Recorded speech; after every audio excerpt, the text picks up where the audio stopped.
Welcome to daily fact current affair class. और आज हम डिस्कस करेंगे 5 मार्च 2025 के कुछ इंपॉर्टेंट करंट अफेयर जो कि न्यूज़पेपर्स में मेंशन है। टारगेट या अप्रोच की अगर हम बात करें तो हम प्रीलिम्स प्लस मेंस दोनों के लिए एक साथ जो है वो करंट अफेयर डिस्कस कर रहे हैं। इसमें हम फोकस कर रहे हैं कि हम एक क्विक रिवीजन जो है वो करंट अफेयर की करें, जितने भी करंट अफेयर न्यूज़पेपर्स में मेंशनड है।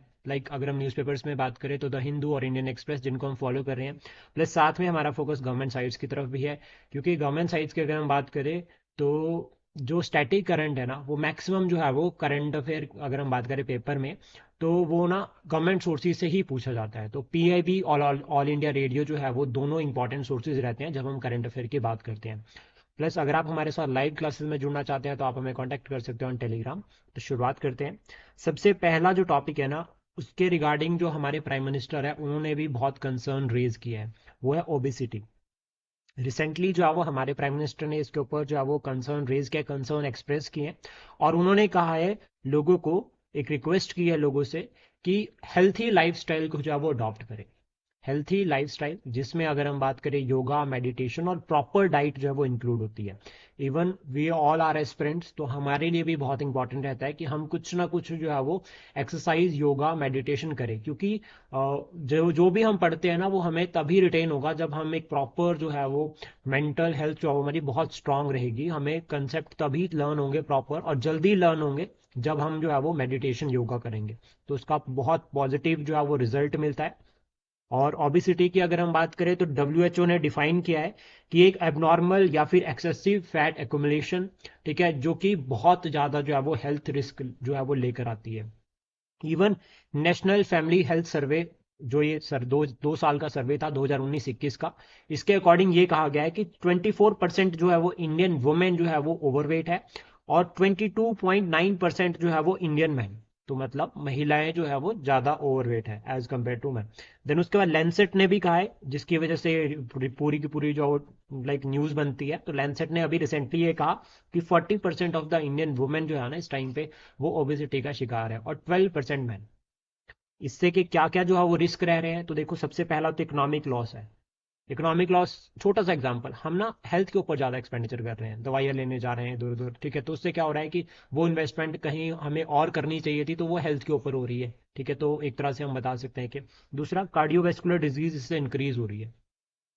डायबिटिक सबसे बड़ा इशू, ठीक है। इवन अगर आप हम बात करें, अगर हम अपने मतलब वेट को प्रॉपर मैनेज करके रखते हैं ना, जो कि बी एम आई होता है, ठीक है, अगर हम उसको प्रॉपर पूरा एक डाइट प्लान के अकॉर्डिंग चलकर प्रॉपर पूरा फॉलो करते हैं, तो हमें डायबिटिक्स तो होगी ही नहीं। कैंसर के लिए भी ये रिस्पॉन्सिबल है, और साइकोलॉजिकल इम्पैक्ट भी इसका फिर देखा जा रहा है, और जॉइंट डिसऑर्डर भी जो है वो एक जो है वो कॉमन इफेक्ट जो है वो इसका देखा जा रहा है। देन उसके बाद यहाँ पर रीजंस क्यों जो है वो ऐसा हो रहा है, ये भी बहुत इंपॉर्टेंट है कि क्यों हम जो है वो ओबेसिटी का जो है वो चैलेंज फेस कर रहे हैं। इवन अगर हम बात करें हमारी, और अराउंड अबव 50% जो पॉपुलेशन है वो अभी इससे इफेक्ट हो रही है। तो सबसे पहला जो कारण रहता है that is unhealthy diet.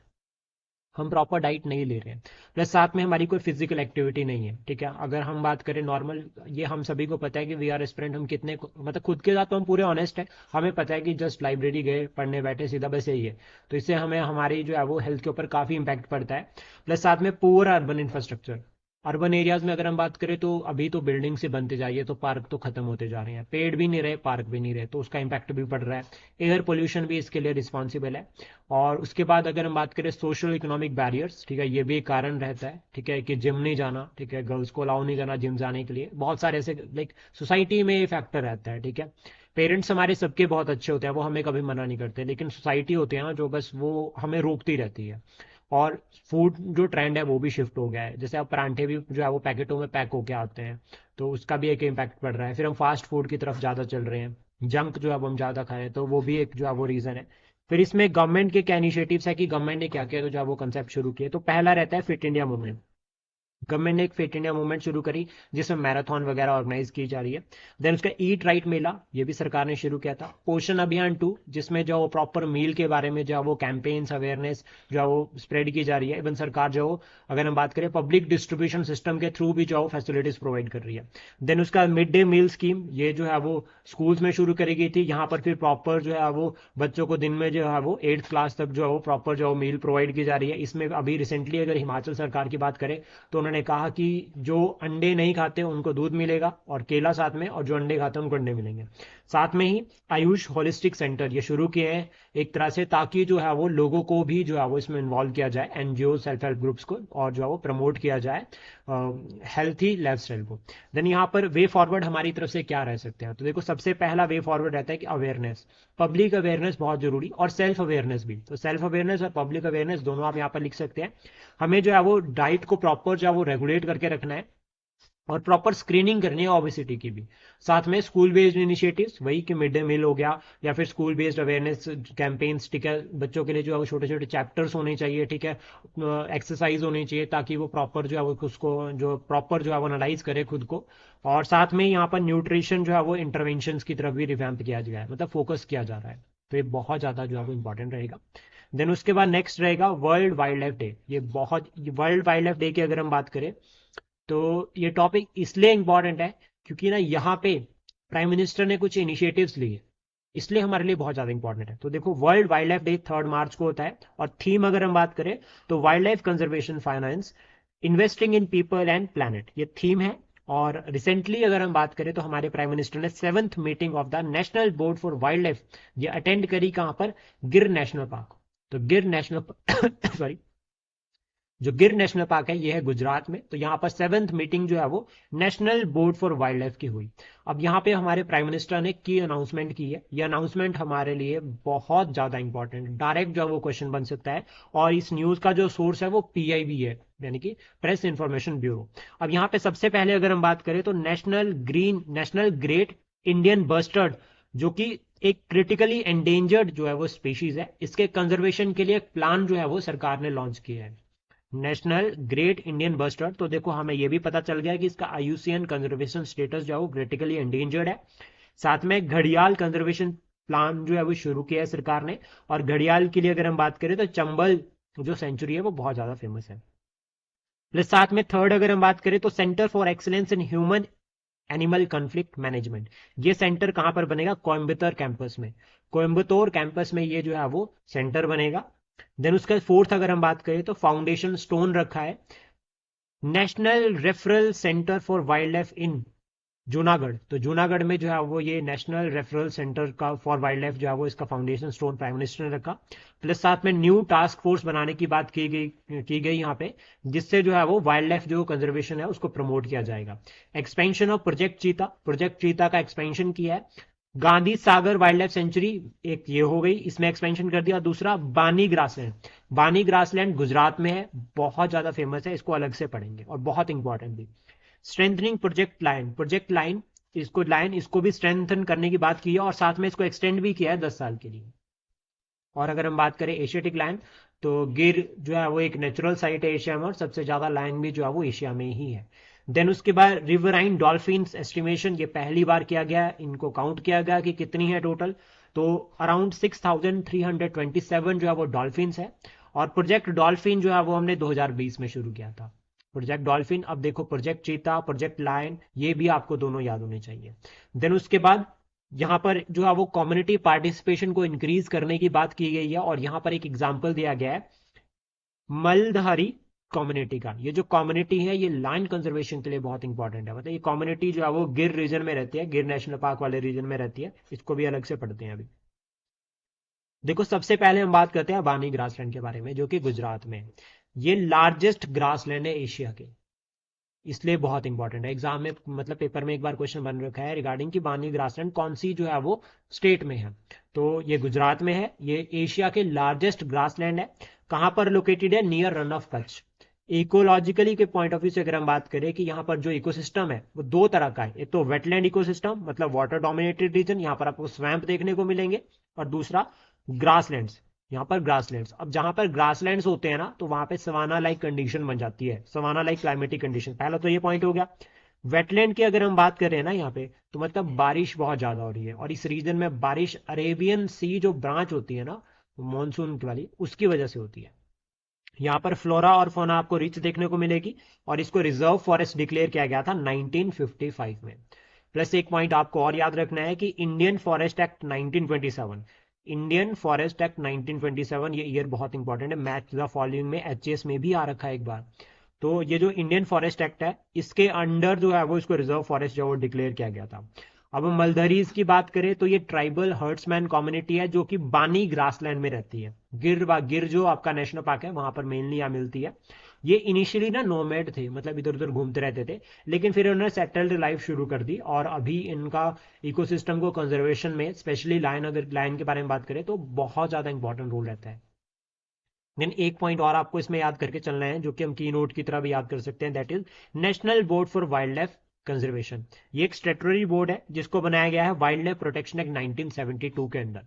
Almost जितने भी आपके जो एनवायरमेंट से रिलेटेड ऑर्गेनाइजेशन है भारत में, वो सभी के सभी जो है वो नेशनल, जो आपका वाइल्ड लाइफ प्रोटेक्शन एक्ट है 1972 का, इसके अंडर बनी है। सिर्फ एक को छोड़ के, सेंट्रल पोल्यूशन कंट्रोल बोर्ड, ये बना है वाटर एक्ट 1974 के अंडर।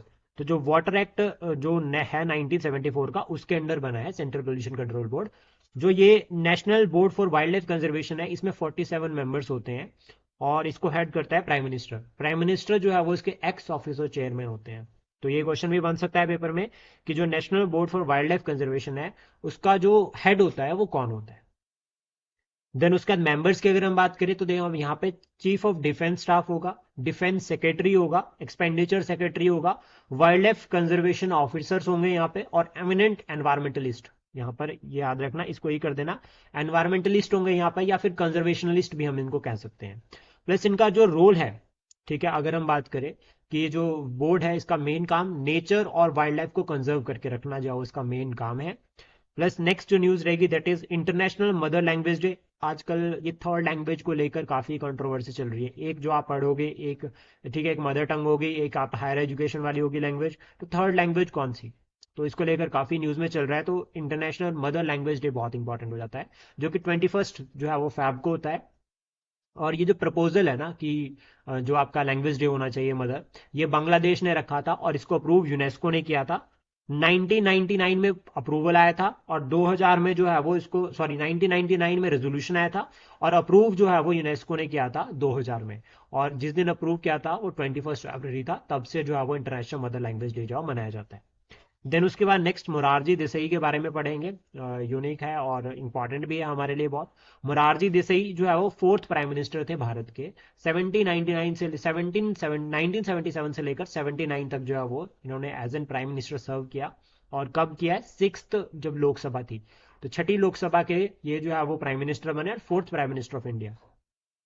इनके बारे में अगर हम बात करें, लाइक फ्रीडम फाइटर, ठीक है, सोशल रिफॉर्मर, और इन्होंने ना डिप्टी कलेक्टर की पोस्ट से रिजाइन किया था 1930 में, 12 साल ब्रिटिश सरकार को सर्व करने के बाद।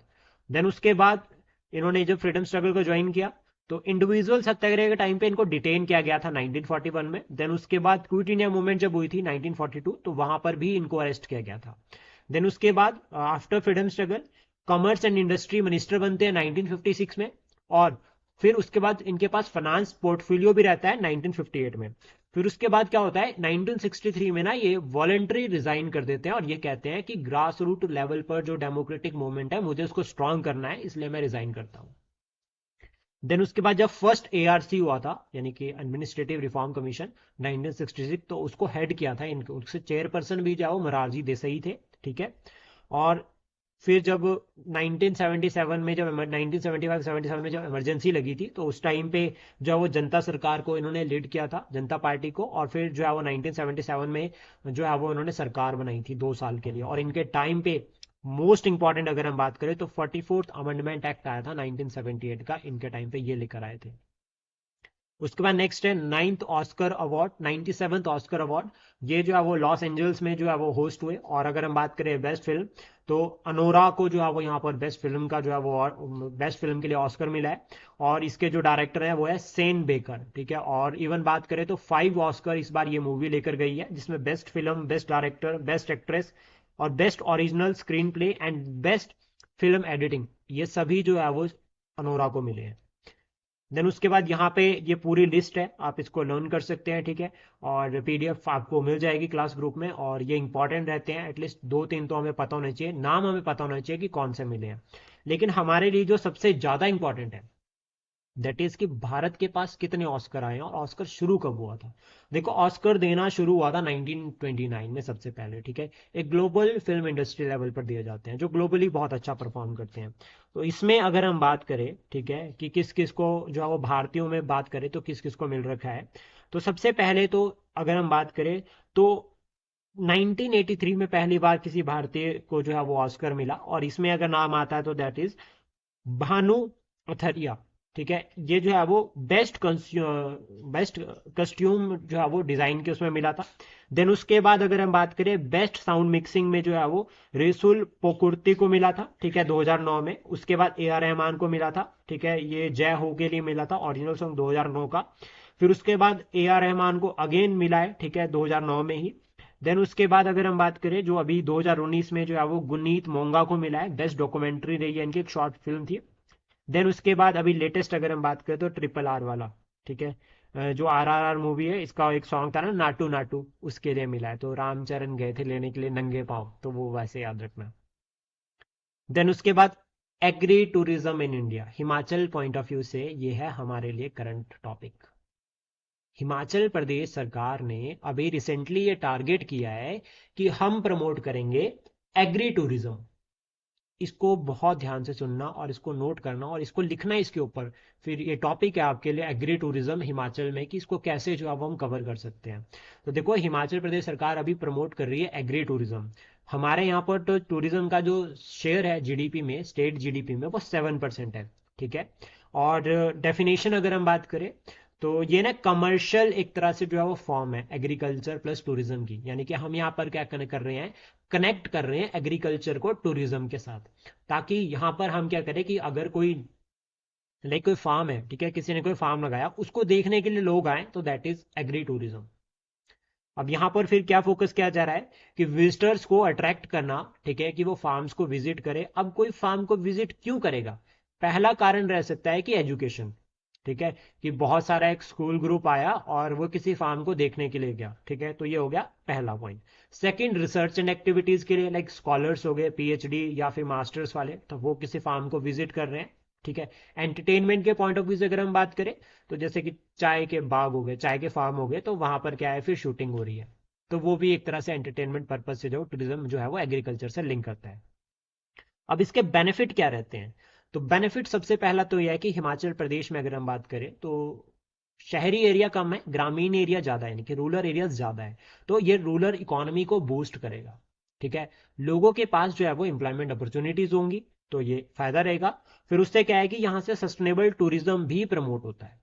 फिर हम यहाँ से क्या करेंगे कि एग्रीकल्चर को प्रिजर्व करेंगे, जो हमारी एग्रीकल्चरल हेरिटेज है, जो हमारा ट्रेडिशनल एग्रीकल्चर प्रैक्टिस है, जो हिमाचल में फॉलो किया जाता है, हम उसको प्रिजर्व करके रखेंगे।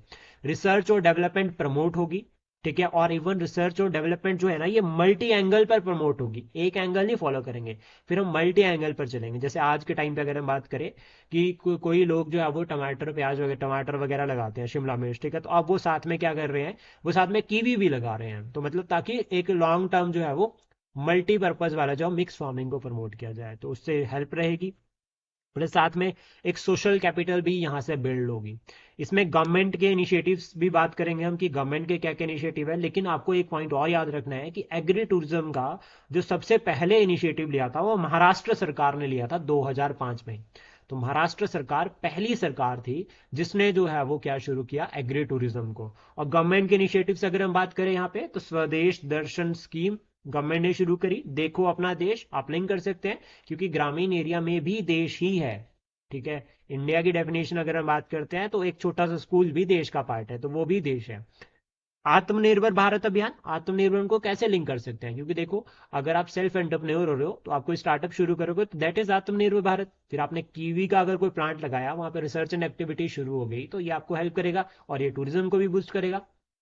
Direct benefit transfer, direct benefit transfer like direct जो वो पैसे आ रहे हैं, फिर आप यहाँ पर एग्जांपल लिख दो पीएम किसान सम्मान निधि का। और फाइनेंशियल इंक्लूजन, यानी कि आपको जो है वो पैसा लोन वगैरह प्रोवाइड किया जा रहा है प्रॉपर। इसमें फिर चैलेंजेस भी है कुछ, ऐसा नहीं है कि चैलेंजेस नहीं है। तो जो पहला चैलेंज रहता है that is low awareness, proper awareness नहीं है अभी भी, प्लस साथ में कंपटीशन बहुत ज्यादा है। पुअर इंफ्रास्ट्रक्चर, हम बात करें तो विलेजेस के रोड देखे तो बारिश में तो बंद ही हो जाते हैं, वैसे अगर हम बात करें तो प्रॉपर मेंटेनेंस नहीं है, तो वो भी एक कंसर्न है। लैंड यूज के रिगार्डिंग कॉन्फ्लिक्ट रहते हैं, अपने तो लड़ाई झगड़े चल रहे हैं जमीनों को लेकर, तो वो भी एक चैलेंज है। सीजनल डिपेंडेंसी है, एक सीजन अच्छा चलेगा दूसरे सीजन नहीं होगा, ऑफ सीजन में जो है वो टूरिस्ट भी नहीं आते, तो वो भी एक कंसर्न है। ठीक है, सिक्योरिटी इश्यूज है। सिक्योरिटी इशू कैसे, बाहर के लोग आते हैं मार के चले जाते हैं, बहुत सारे केसेस अब देखे जा रहे हैं। ठीक है, इवन आप यहाँ पर बता सकते हैं ड्रग्स, इलीगल जो इलीगल एक्टिविटीज हो गए, ड्रग्स हो गए, तो ये सभी भी जो है वो कंसर्न रहता है। डिजास्टर और क्लाइमेट चेंज सबसे बड़ा कंसर्न है। और डिजास्टर के रिगार्डिंग आप बता सकते हैं समेज फ्लड्स हो गया, कुल्लू में अभी जो रिसेंटली फ्लड्स आए, एवलेंचेस जो हो गए, तो ये सभी आप यहाँ पर इंक्लूड कर सकते हैं। Lack of skills and poor planning, हमारे यहाँ पर ठीक है फार्मर के पास प्रॉपर उतने स्किल्स नहीं है, अभी अभी भी स्टिल हम ट्रेडिशनल मेथड्स को फॉलो कर रहे हैं। ठीक है, तो और ये हमारी लिमिट है, क्यों, क्योंकि हमें प्रॉपर फैसिलिटीज की अभी नॉलेज नहीं है। ठीक है, तो ये भी एक जो है वो चैलेंज है। और प्लस साथ में माइग्रेशन ऑफ पीपल, अभी भी अगर हम बात करें तो लाइक जैसे चंबा हो गया, कांगड़ा हो गया, ठीक है, जो फार फ्लंग एरियाज है, वहां से लोग माइग्रेट कर जाते हैं सिटीज की तरफ। तो वो माइग्रेशन हमारे लिए चैलेंज बना हुआ है, क्योंकि अगर लोग जो है वो रूरल एरिया से शहरों की तरफ आ जाएंगे तो फिर विकास के लिए जो है वो रूरल एरियाज में कौन रहेगा। ये भी एक जो है वो चैलेंज है। अब जब भी हम चैलेंज बताते हैं तो हमें वे फॉरवर्ड जो है वो हमारे पास होने चाहिए। तो वे फॉरवर्ड में देखो, सबसे पहला तो इंफ्रास्ट्रक्चर डेवलपमेंट पे फोकस करना चाहिए, ताकि रूरल एरियाज की जो कनेक्टिविटी है उसको इंक्रीज किया जाए। और इसके रिगार्डिंग फिर आप बता सकते हैं हर घर सड़क, ठीक है, या फिर टारगेट किया जा रहा है कि सभी सड़कों को जो नेटवर्क है उसको कनेक्ट किया जाए हर जो है वो इकोनॉमी के पिलर के साथ। देन उसके बाद यहाँ पर एकोमोडेशन फैसिलिटीज, इसमें आप होम स्टे का एग्जांपल लिख सकते हैं, प्रॉपर फैसिलिटीज प्रोवाइड करनी चाहिए। ऐसा नहीं होना चाहिए कि लोग जो है वो होटल में आ रहे हैं, होटल में आग लग रही है और मर रहे हैं वहां पे। ये रिसेंटली जो है वो अमर उजाला में भी मेंशन था। स्किल डेवलपमेंट की तरफ फोकस करना चाहिए, जिसमें टूरिस्ट मित्रा एक इनिशिएटिव हो सकता है, गाइड जिसको हम कहते हैं। कम्युनिटी पार्टिसिपेशन बहुत इंपॉर्टेंट है। फिर कम्युनिटी पार्टिसिपेशन की जब हम बात करते हैं तो ग्राम सभा का एग्जाम्पल जो आप यहाँ पर ऐड कर सकते हैं। रेगुलेटरी फ्रेमवर्क रहना चाहिए जिसमें सेफ्टी नॉर्म्स होने चाहिए, और सिंगल विंडो क्लियरेंस सिस्टम। अगर कोई लाइसेंस है, रूल्स एंड रेगुलेशन है, तो वो प्रॉपर होनी चाहिए और क्लियर होने चाहिए। पोर्टल सिस्टम, ई गवर्नेंस का आप यहाँ पर एग्जांपल ले सकते हैं कि ई गवर्नेंस को हमें जो है बढ़ावा जो है वो देना चाहिए। देन उसके बाद नेक्स्ट जो टॉपिक रहेगा that is regarding the tea board of India. ये एक स्टेटरी बोर्ड है, इसको बनाया गया 1954 में अंडर द टी एक्ट 1953। इसका हेडक्वार्टर जो है वो कोलकाता में हेडक्वार्टर पूछे जाते हैं। और ये किसके अंडर आता है, मिनिस्ट्री ऑफ कॉमर्स के। और ये बोर्ड में जो है वो 31 मेंबर्स है और इनका टेन्योर जो है वो 3 ईयर्स रहता है। अब आपको जो की पॉइंट याद करके रखना है कि भारत जो है वो सेकंड लार्जेस्ट टी प्रोड्यूसर है आफ्टर चाइना। और हमारे यहाँ पर देखो, वैसे तो हिमाचल प्रदेश में भी जो है वो टी होती है, लेकिन उतनी नहीं होती, स्मॉल लेवल पर। तो बड़े लेवल पर मेन मेन स्टेट्स की अगर हम बात करें तो असम, अरुणाचल प्रदेश, वेस्ट बंगाल, केरला और तमिलनाडु। तो ये 5 नाम जो अब आपको याद रखने हैं, असम, अरुणाचल प्रदेश, वेस्ट बंगाल, केरला, तमिलनाडु। यहाँ पर सबसे ज्यादा होती है। और यूपीएससी का क्वेश्चन था और उन्होंने 1 ओनली, 2 ओनली, 3 ओनली, 4 ओनली करके पूछा था, तो जो करेक्ट आंसर था यूपीएससी के अकॉर्डिंग दैट इज 3। और वहां पे हिमाचल प्रदेश भी था, तो दैट मीन्स हिमाचल प्रदेश जो है वो मेन नहीं है टी प्रोड्यूसर। हिमाचल प्रदेश में कांगड़ा में पालमपुर वाले रीजन में काफी जो है वो चाय होती है। देन उसके बाद इंडिया और यूके, ये जो है वो एक इंपॉर्टेंट रहेगा। अभी हमारे जो फॉरेन मिनिस्टर है वो यूके गए हैं। अब देखो वो यूके गए, ठीक है, यूनाइटेड किंगडम।